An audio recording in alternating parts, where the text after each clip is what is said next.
welcome to the Avengers Endgame spoiler discussion. I already did a review without spoilers, or a couple of minor spoilers, but I don't really consider them spoilers.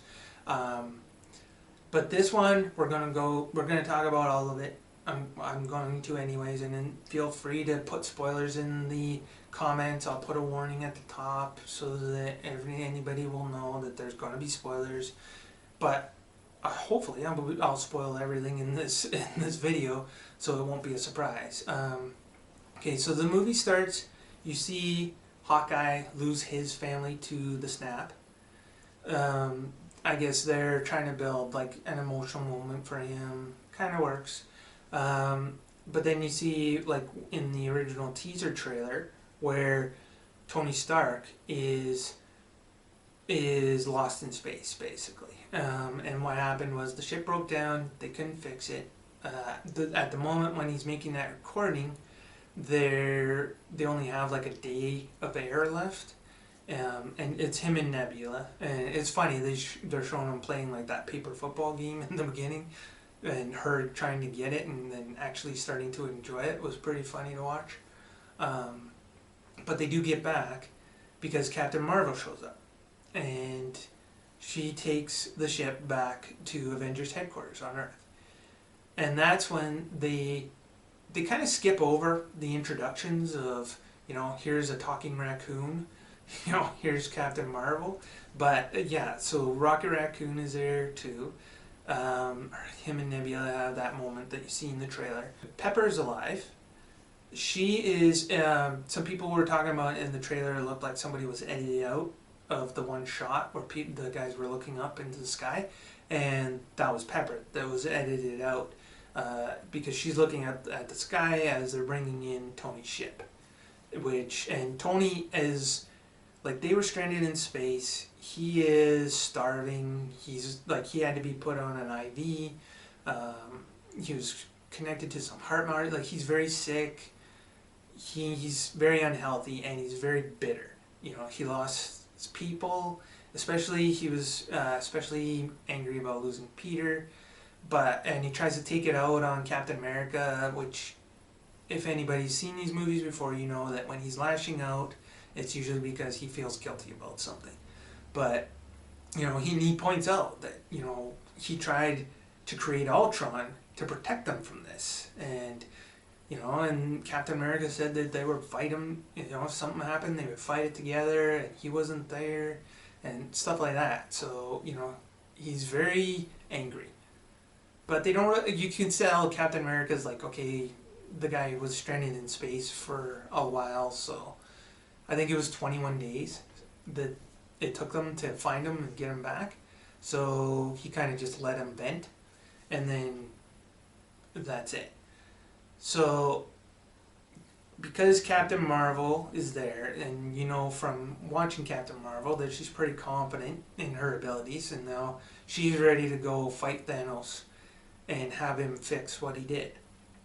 So they find out that the stones have been used on a planet. They go there, Thanos is there, and they fight him and find out that he used the stones to destroy the stones. So the stones don't exist anymore. And that's when there's a cool moment where Thor cuts off Thanos' head and says, and they ask him, like, what did you do? And he goes, I went for the head. Good callback to the last movie. Because he definitely, they showed him brooding before, because he really felt like he missed his moment, right? Like he dropped the ball by not going for the head. But then, so then they go from that moment where they kill Thanos, then they go 5 years in the future. Which, there's probably a lot of stuff that happened in that 5 years that we would like to see. But they just went 5 years in the future and did this time jump. And what they start with is like the scene you see in the trailer where Captain America is kind of running the therapy session. And then there's some other things where Black Widow is trying to kind of keep the Avengers going with Okoye and Rocket and Captain Marvel, and Rhodey's in there too. And they're kind of just trying to still protect things. But then Captain America and Black Widow are in Avengers headquarters, and that's when they get that video from Scott Lang. So now that it's 5 years later, Scott Lang, who's stuck in the quantum realm, he suddenly comes back. And he figures out what's going on. He figures that it's 5 years later. He goes and sees Cassie, who's 5 years older. Realizes what's been happening, and that Hope is gone, and he wants her back. So he goes to Avengers headquarters, explains what happened and how he was in this quantum realm, and for him it's only been 5 hours. So there's a time travel component there. And then they go and talk to Tony to see if they can use that to travel back in time and take the stones from Thanos, reverse what he did, because that's really the only way they could reverse what he did, because the stones don't exist anymore in present time. So they go and talk to Tony, who's married to Pepper now. He has a kid. He's living like in a cabin by the lake, and he's really enjoying like that part of his life.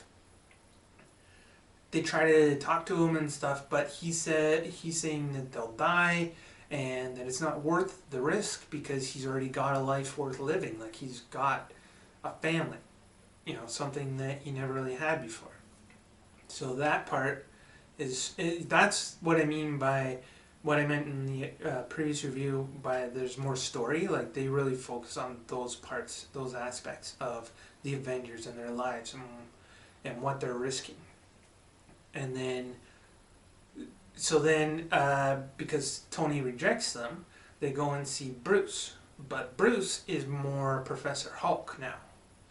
He spent the 5 years he spent in the lab, basically creating a version of him that is part Hulk and part Bruce. But so he talks like Bruce Banner. He wears glasses, he wears clothes, he's smaller than the original Hulk, but he's powerful and he's smart. And kind of the best of both worlds, as he puts it. They don't really talk anything about what happened between Black Widow and the Hulk, like, during those 5 years. Like, you would think that they would have gotten closer, since there's less people in the world and they went through this trauma together, but yeah, they don't really talk anything about that kind of relationship. So after that, they try some things, and there's some really funny moments, especially with Mark Ruffalo and his delivery, and you're looking at Hulk with this big smile on his face yelling time travel, and it's just, there's a lot of big laughs there, but they made it clear through Bruce Banner saying, like, it's time travel. It's either all a joke or none of it is. Just kind of putting the audience in the perspective that, yeah, this is a comic book movie. There's some comic book moments that you're just gonna have to accept. So they try the time travel. They do some testing that goes wrong. And it's not working, right? But then Tony actually, during this time, was figuring it out. And he wanted to know if it was possible before deciding if he was going to, actually attempt it. But it is, and he does. So he joins the team.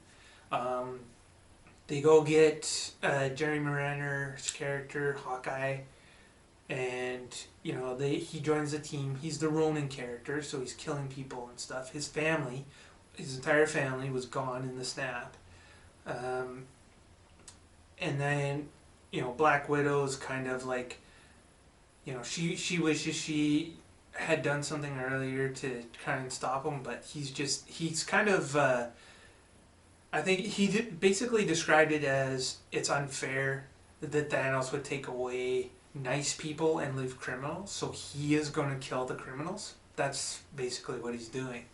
And then they go get Thor, which was pretty funny because Thor is now fat and lazy, and he's playing Fortnite and drinking tons of beer with Korg. And it's a funny moment when you first see that. Rocket calls it. It says he looks like melted ice cream, but he also like just doesn't want to fight. Like he has no goals towards fighting or doing anything. He doesn't want to be the leader of the Asgardians because the Asgardians set up a location in New Norway, well, what's left of them.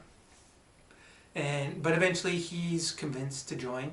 Also, Thor is like, he's got long hair, he's got a big scraggly beard, and he looks a lot like, well, actually, even Tony Stark calls him a Lebowski at one point, because he does look kind of like the Big Lebowski. I think a lot of time he's even like walking around in a bathrobe and stuff. So that's why Chris Hemsworth is more the comic relief through in the middle of the movie. In the beginning, like he was brooding and he wanted to kill Thanos, and he did. And in the end, he has some big moments, but in the middle, he's mostly comic relief and drunk a lot. So they get together, they make sure it works, and it does, the time travel, that they're able to go back in time and bring stuff back. And one of the discussions they had was, why not just go kill Thanos when he's a baby? And the way the time travel works in this Marvel universe is when you go back in time, you're not affecting your present.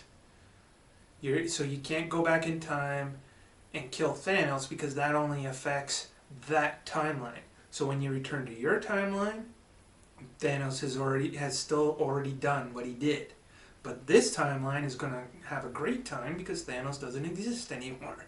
So you're still stuck, but you helped these guys out. So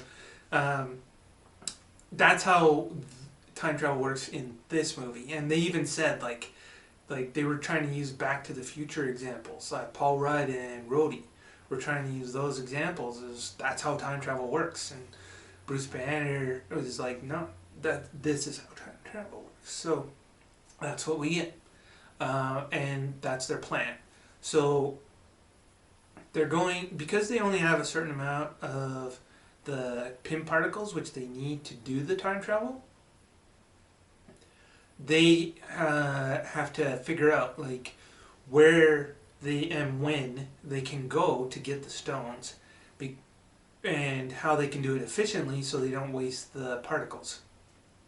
And what they end up doing is Hawkeye and Black Widow go to Vormir, and there's a really funny scene where Nebula describes Vormir and how it's like the place where it's the place where Gamora died and all that, and Paul Rudd's like, not it. it was a great moment, but they go to Vormir, and this is when one of the biggest spoilers, or one of the big spoilers, happens, and Black Widow sacrifices herself so that Hawkeye can live and get the stone. He wanted to sacrifice himself, and they actually had kind of like a fight to see who could do it. And that's what happened. She did it. He got the stone. The ether, which is one of the stones, I forget which one, that was Thor the Dark World, where it got caught in Jane, and they had to take her back to Asgard to get it removed. But it's actually, like, it is a mist or ether, but it's called a stone. It does turn into a stone when they put it on the glove. Not sure how that happened. And there's a funny moment where Thor, like, he's super drunk and he's trying to describe all of what happened in Dark World, and it's pretty funny. So Thor and Rocket go to Asgard to get that, and there's a good moment with Renee Russo playing Thor's mom, where they get to talk and things like that, and she immediately detects that he's from the future and she says, like, she was raised by witches. She sees those kinds of things, and his response was, "I'm totally from the future." And it was a funny moment, dude. Chris Hemsworth really brought a lot of laughs in this, and so did Mark Ruffalo. Those were the main sources of comedy in this one. Let's see. So then there's the other three stones where you have, and those are in New York. And then there's the other stone. I forget all the names of the stones, but the one from Guardians of the Galaxy, where Peter Quill was doing all the dancing and picking up the rats and using them as microphones. That stone. Nebula and Rhodey go get it, but what happens is Nebula. So they're back in time. They're back in whenever Guardians of the Galaxy was happening. And so they want to steal it before Peter Quill gets it. But in that timeline, there's already another Nebula, and what happens is their communications get mixed up. And Thanos sees the 2019 version of Nebula's recordings, where they talk about all this stuff. They talk about what Thanos did. He even sees a recording of himself getting his head cut off, but only after he used the Infinity Stones. So he knows that he won. He knows that he gets the Infinity Stones, and he knows that the Avengers are already doing all his work for him and getting them together. So his plan is to let them do all the work and then go take the stones from them. And there's some interesting moments here because like the Nebula from the past is still evil, but the Nebula from 2019 is good. So yeah, you see the contrast there. And Gamora is in it now, even though she died in Infinity War. The 2014 version, I think it's 14, of her is alive still. And so she doesn't have the same memories and stuff. So she doesn't know the Guardians of the Galaxy or Peter Quill or any of this, but she is still the same Gamora. So she has, compassion and things like that. And then there's the three stones in New York. So they go to the original, like the event from the original Avengers movie where Loki was attacking and he had the stone and the scepter, and they steal the scepter from him. And there's some good moments there where you see like all these guys that we know are Hydra now are helping everybody, are helping the Avengers, kind of the Avengers' assistants. And there's a moment where Captain America wants to take the scepter from him, and he gets in an elevator, and you see in the elevator a lot of the same characters that were in the elevator fight in Winter Soldier. So it was a cool callback. But then instead of a fight, Captain America says he's supposed to get the scepter. He works for them too, and he's part of them. And he says, "Hail Hydra," and kind of take on that Hail Hydra moment. I think it was 2 years ago, where they showed like it was in the comics where Captain America was a Hydra agent and like nobody liked it, and they kind of after a couple of episodes they kind of said, "Oh, he's brainwashed. He's back now." It was like that. They were kind of that's what I mean by comic book moments. You have Professor Hulk. Now you have the Hail Hydra, and then there's a bigger moment later on, which we'll get to. So yeah, they.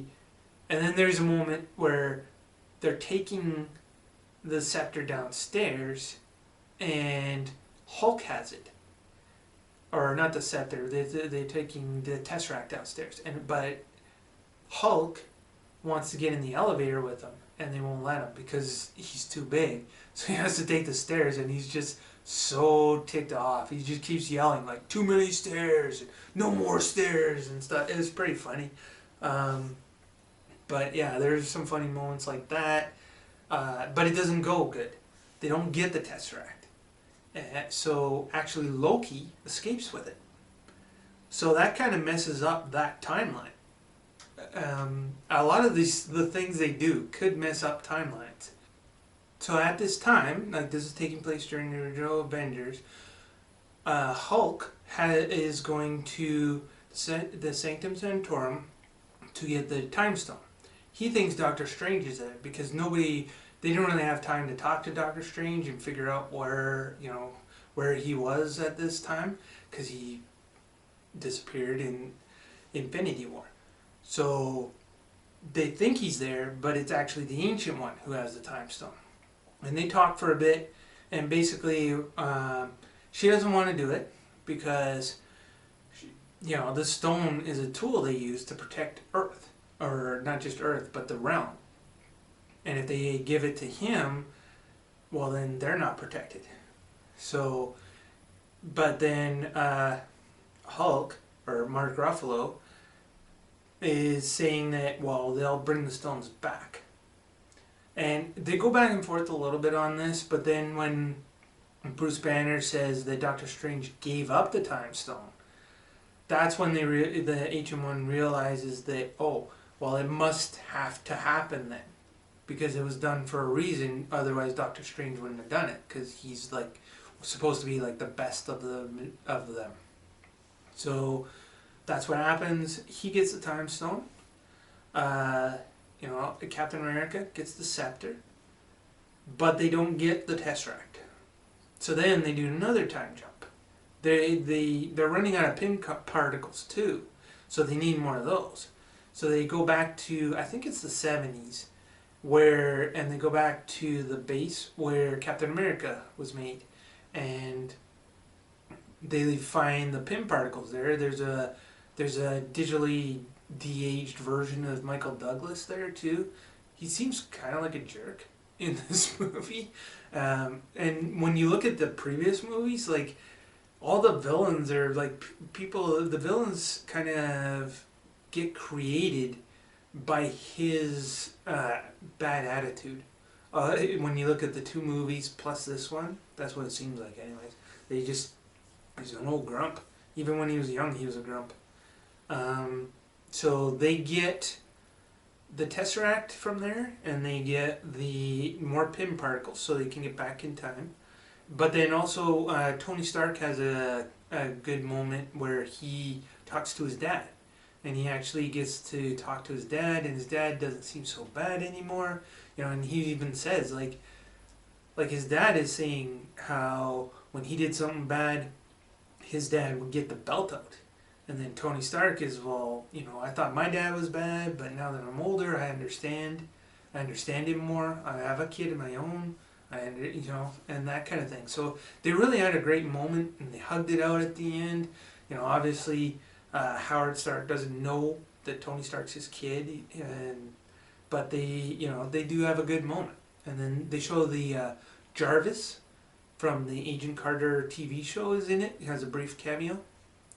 Also, forgot to mention that when they were getting the Tesseract, Frank Grillo has a cameo there too, and also Robert Redford is in it. Just briefly, they kind of wrestle a bit over the Tesseract, which was interesting because I don't know. I was actually surprised that Robert Redford wasn't in Captain Marvel because of the history that him and Nick Fury had. I kind of figured that would have been cool, like even just a brief cameo. That would have been interesting to see. So they get back and they have all the stones, but Natasha, Black Widow, is dead. So they grieve about that, and then they put on the glove. They make a glove, using the Iron Man armor. They kind of talk about who's going to be taking it over, who's going to be doing the snap.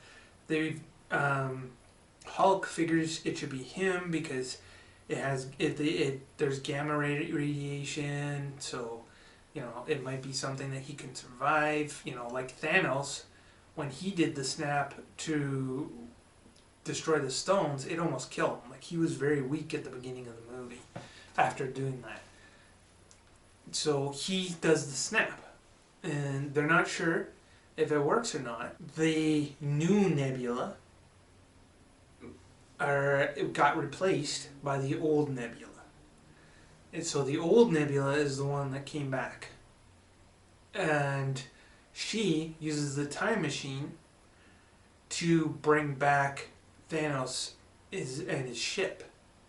and they come out of the time machine, which I'm not sure what happened there, because I thought you needed Pym particles to do the time travel, so I don't know why that all worked, but that's what happened. The time machine brought the ship back, and they, right after Hulk does the snap, and before they know whether or not it's working, I mean, you kind of know it's working because there's a moment where Hawkeye's phone rings, and he looks at the caller ID, and it's his wife, and so he picks it up and talks, but you don't hear anything, so you're assuming he's talking to his wife, but why would that number still work after 5 years? Right? Like, this is 5 years. Why does she have a phone? Okay? But that's what happened. That was one of those moments where it's like, what's going on? But, so you're assuming at this moment that they're back. And, they made it clear that they don't want to reverse time or go back they don't want to go back 5 years. They don't want to, just reverse everything. They're just bringing back all the people that were snapped away. That's their goal. Not to change time or anything like that. But that could lead to so many huge complications that it's hard to tell what's going to happen, and I hope they do explain some. I know that some of that's going to be happening in Spider-Man Far From Home. From what I was reading, I think basically all the main characters were away for those 5 years and got brought back. So they do get brought back, but we don't know that yet. We're suspecting because of the phone call, but right away, Thanos blows up Avengers headquarters with the Avengers in it. They were ready when Hulk was doing the snap. They were preparing to because they knew it was going to be a powerful thing, so they were armored up and stuff. So they survived the explosion, but they're still injured and hurt and have to get out. And then Thanos brings more ships, and they try and find the Infinity Gauntlet, or the new Infinity Gauntlet, the Iron Man version, which is buried under the Avengers headquarters. And this is where the battle is big, but it's all on a black background, so it really doesn't look as good as like the Wakanda or the Titan battle, but it's still a good battle.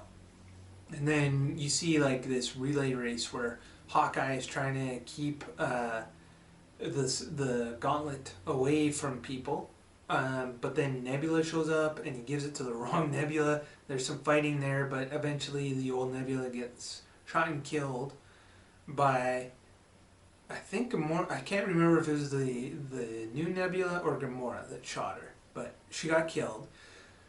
And then there's this fight scene, and then between you can see it in the trailer where you see like Captain America, Iron Man, and Thor, and you just see their feet as they're walking towards Thanos, and that's what begins this big 30-minute battle at the end. So even though like it's still fat Thor, but he's all armored up and ready to fight, and he's got one of the things that he did when he went back in time to Asgard is he grabbed Mjolnir so that he has it to fight, and also he wanted to prove that he was still worthy of it, so he brings it back in time and he has it, but he also has Stormbreaker, so he's ready for a fight. And Tony Stark gave Captain America his shield back, so he's ready for a fight. Captain America, or Iron Man, has made some upgrades to his armor. He's got this really cool thing he does where Thor uses lightning to strike him, and he powers that lightning into a laser. So they use that at one point. There's all the really good moves they do, the fighting. There's one moment where it's the three of them. They're fighting Thanos. Iron Man gets knocked down. Captain America gets knocked down. Thor is getting beat up.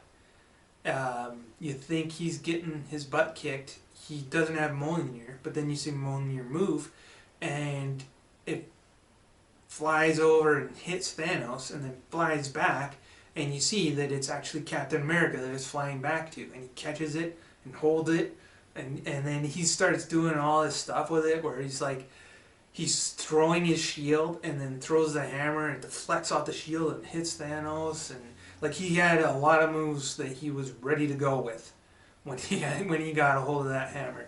So it was a great epic like comic book moment, because it did happen in the comics where Captain America was able to yield the Mjolnir, and there was kind of a reference to that in Age of Ultron, when they were doing that testing in the beginning, and nobody could move it, but then Captain America kind of moved it a little bit.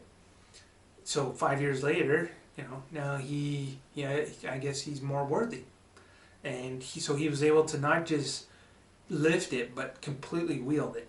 And not just that, but Stormbreaker too. There's a cute moment where they're both like kicking butt, and Stormbreaker goes back to Captain America, and Mjolnir goes back to Thor, and then they trade places. And Thor's like, "No, you take the little one." And it was a funny moment. But then, so while Captain America's having that fight, Thor is beaten up, and Iron Man is beaten up, and it's just Captain America. Everybody else is trapped still in Avengers headquarters, and he's fighting Thanos. He's not doing too bad, but then Thanos gets the better of him and actually breaks his shield in half, and it looks like the way it did in Age of Ultron, in that dream that Tony had, and it looks almost exactly like that.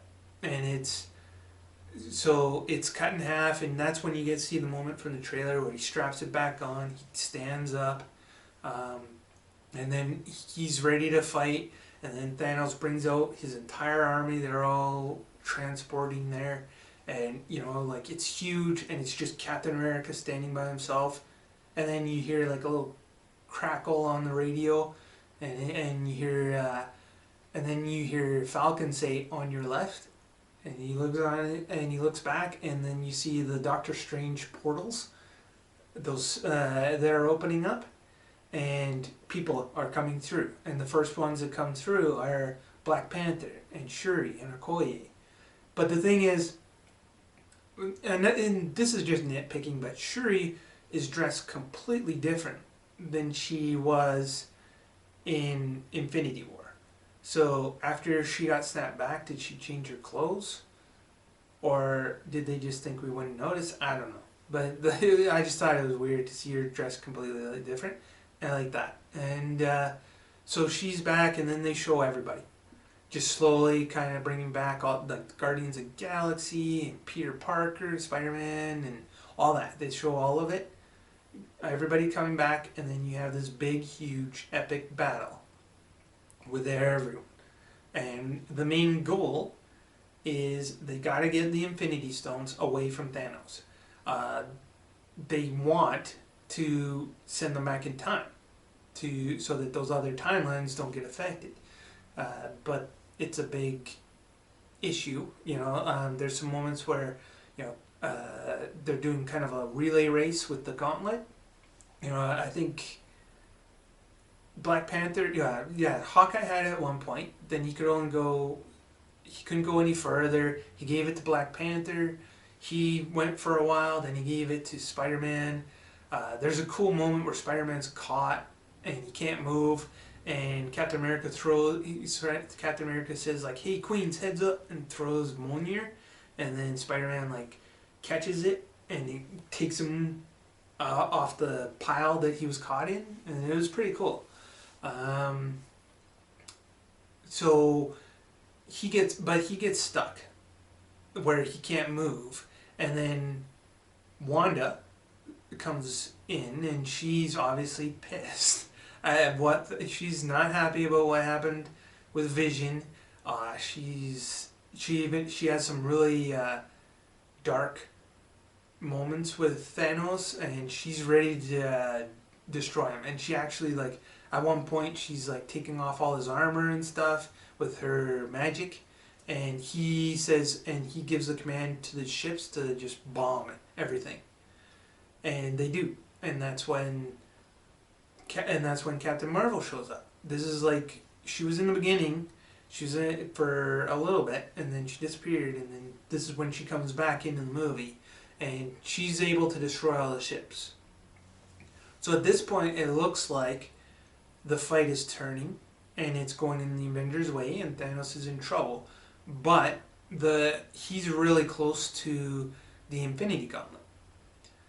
And there's a moment where Captain Marvel fights Thanos, and they're going toe to toe pretty good. And you think, like, well, Wanda was able to hold her own against them, and then Captain Marvel, same thing. Captain America and Thor, like, you would think that eventually they're going to beat the guy, but he keeps getting closer and closer to the glove. There's this one moment where Captain Marvel gets the glove, and she needs to take it to the van, because that's where that time machine thing is, and so they can return the stones. And you know, Spider-Man's like, how are you going to get it through all this stuff? And she goes, well, I'm not alone. And then all the female Marvel characters show up, and it's just odd. Another thing I forgot to mention is they do have the female Iron Man rescue. Pepper is in it. She's in the Iron Man suit. She's in the rescue suit. So during this Captain Marvel moment where all the female Marvel characters are getting together, like, it's all of them, like the Wasp and Valkyrie and Captain Marvel, Scarlet Witch, all of them.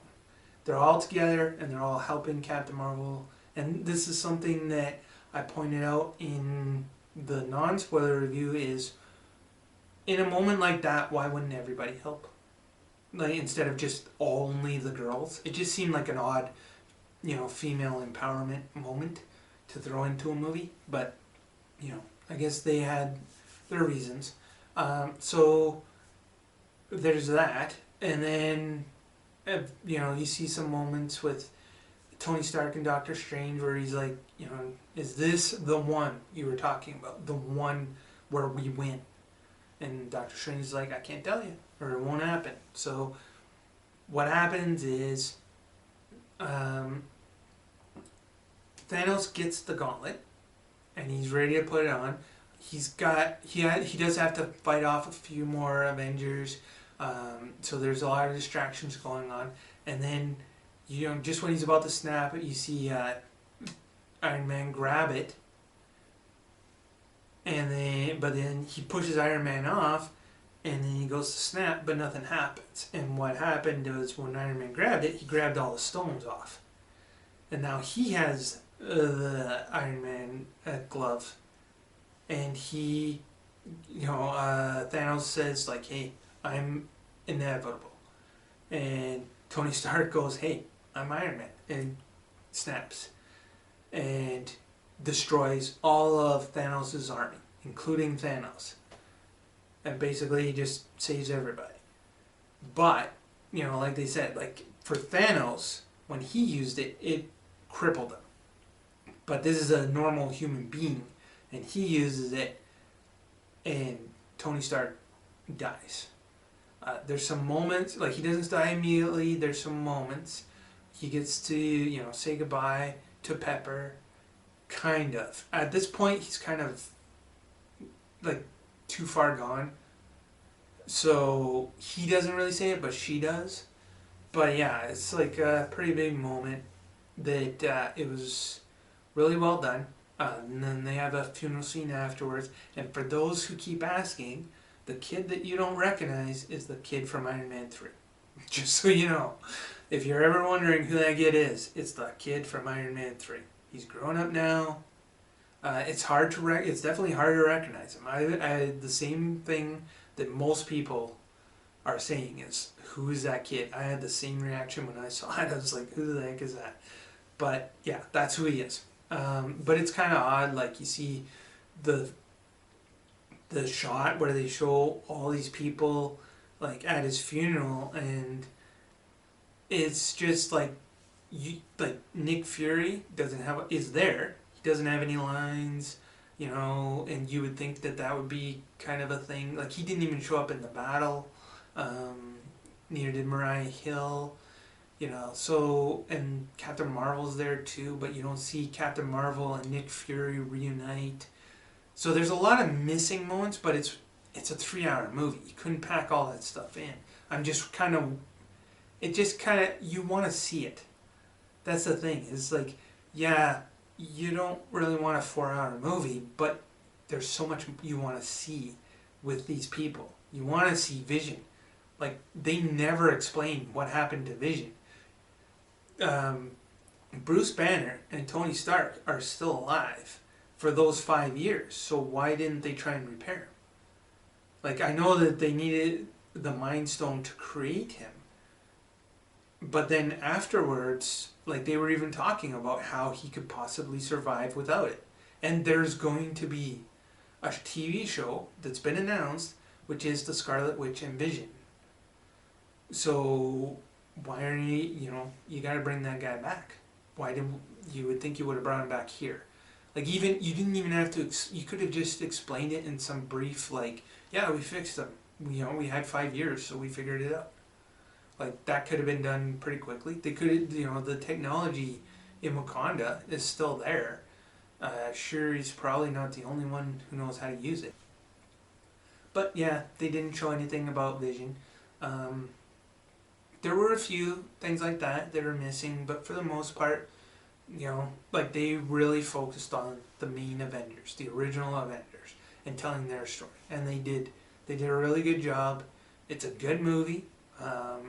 It's I would say 8 out of 10. There's some, like, the nitpicky stuff that I pointed out is what's keeping it from going a little higher. They had the big battle at the end. The lighting was not great. And the light, because of it was all on a dark background. I would have preferred lighter background, like Infinity Wars, where that fight in Wakanda was great. It looked great. Same with the one on Titan, but this one doesn't look as good because of the dark background. It's still great, but just being picky. There's a lot of things about the timeline changes that, like the one timeline where Loki got away with the Tesseract. Like, what happened after that? I would like to see that. Or, like, because they made an agreement where the stones all have to go back to where the moment where they were taken. So how are they going to put that ether back in Natalie Portman, right? And things like that. Like, it's there could be more stories there. I don't know if they'll ever tell them though. And then at the end, Captain America is the one who is going back in time to put stuff back. Like, he grabbed Mjolnir. I'm assuming he's going to put it back in Asgard, because he doesn't come back with it. But and he has a stone, so he's going to go back to all the places and put those back, so that those timelines don't get affected by the stones missing. And so they send him back in time, and then he's supposed to come back, but he doesn't.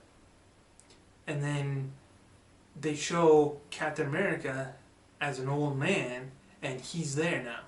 And he's just sitting on a bench, and Bucky sees him, and Sam sees him, and they go talk to him. Well, mostly Sam goes and talks to him, and Captain America gives Sam his shield and says, like, that belongs to you now. So that, Sam's probably going to be the next Captain America. That should be interesting because he doesn't have powers. So I'm not sure, what they're going to do there. Like, it made sense for a powered person to just be using a shield, but for a normal human being to only have a shield, like, this is a guy who's flying around with twin Uzis. Like, going to just the shield might be a little of a adjustment period. And then, the movie ends with the Captain America, and he's signing off. He gives he passes the torch to Sam, and they do like a little flashback where the reason that he's an old man now is because he never came back. He went back in time and just stayed there so he could have a relationship with Agent Carter. And then again, that opens a lot of other questions, because in that timeline, doesn't that mean that there's two Captain Americas at the same time for like that entire time?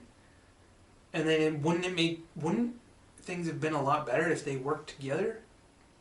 It's just one of those things where it's like, you have the serum, you have the powers, and then they show you at the end of the movie dancing with your girlfriend, and he went and had this life, but the whole reason that they gave him the serum was to be a super soldier. So it's just one of those things where like he basically like cheated, kind of thing. So that's one of the, it's just a little tiny nitpicks where I think Tony had a better send off. Captain America had a good one. Like you do see at the end, he's dancing with Haley Atwell's character, Agent Carter, and he had a long, happy life, grew old with her, that kind of thing. That's good. It's just one of those things where it just seems odd for somebody to be, here's your superpowers, and then he goes and dances. Just one of those things. Anyways, I think that's all the spoilers. There's a lot. Some of them are a little out of order. Feel free to talk about spoilers in the comments. I have a spoiler-free review too. It's much shorter, but that one, if there's any spoilers in the comments, I have to delete them because I don't want people seeing those. It is a good movie, and just watch it multiple times. If you haven't seen it, I don't know why you would listen to me talk about it rather than watching it, but definitely go watch it. It's a good movie. It's worth your money. It's worth seeing. It's worth buying on Blu-ray when it comes out. It's a great send-off, and it's a great movie. It's Avengers Endgame. It's still in theaters. It's probably going to be in theaters for a long time because it's still going to be making money for a while. So thank you, and if you like this video, like, share, subscribe, or all of the above. Thank you, and have a nice day.